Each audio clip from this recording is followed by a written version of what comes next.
All right, week 9, college football breakdown here. A little Thursday night battle in the ACC. We got Virginia Tech traveling to Raleigh and taking on North Carolina State.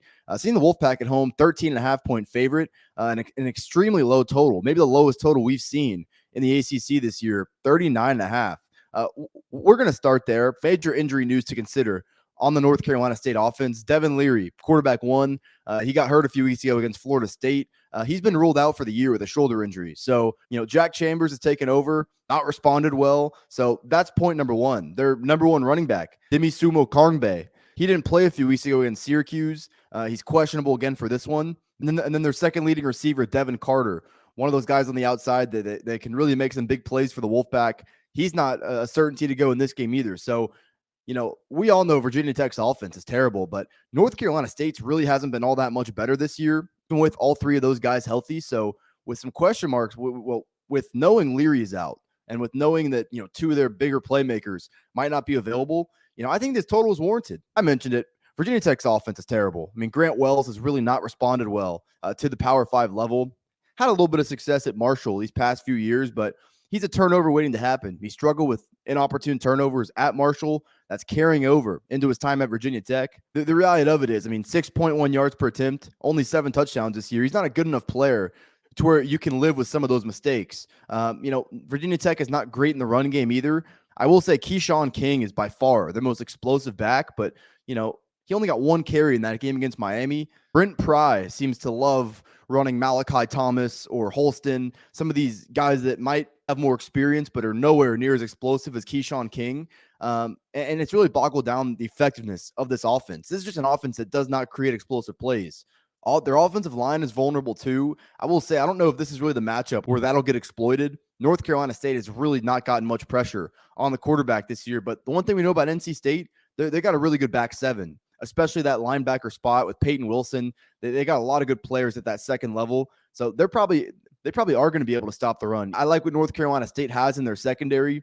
They should be able to force turnovers in this game. The issue with laying 13.5 with NC State, they got no passing game right now. Jack Chambers has had to take over. This is a team that put up 9 points in their last game against Syracuse. And I know Syracuse got a pretty good defense, but listen, Jack Chambers is a guy that transferred in from Charleston Southern, was a below average quarterback at the FCS level. I'm not exactly sure why Dave Doran thought that it would all of a sudden translate better at NC State. Backup quarterbacks are important, and NC State does not have a good one. 4.1 yards per attempt in limited action. That ain't going to get it done. I think we'll see the Wolfpack pound the ground game. Another reason why this total is quite low.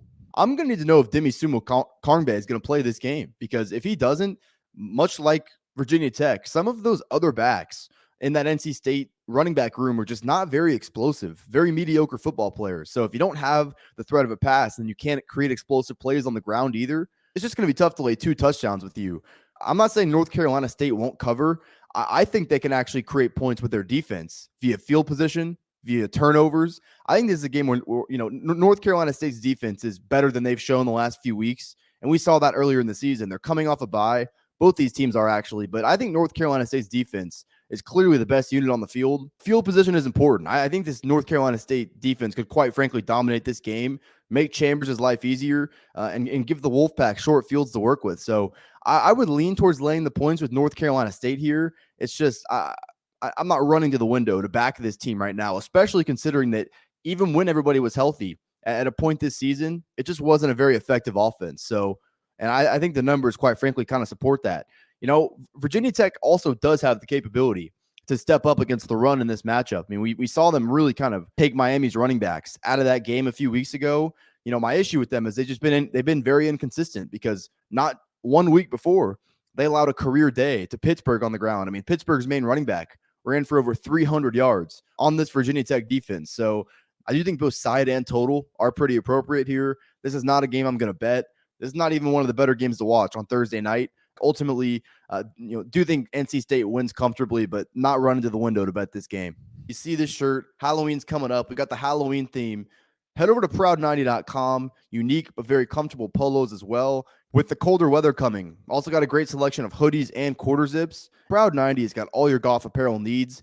If you see anything you like at proud90.com, use code Fordham at checkout. It's going to get you 15% off your entire order. Code Fordham at checkout. is going to get you 15% off your order. Support me, support Proud 90. The rest of the information will be in the description below.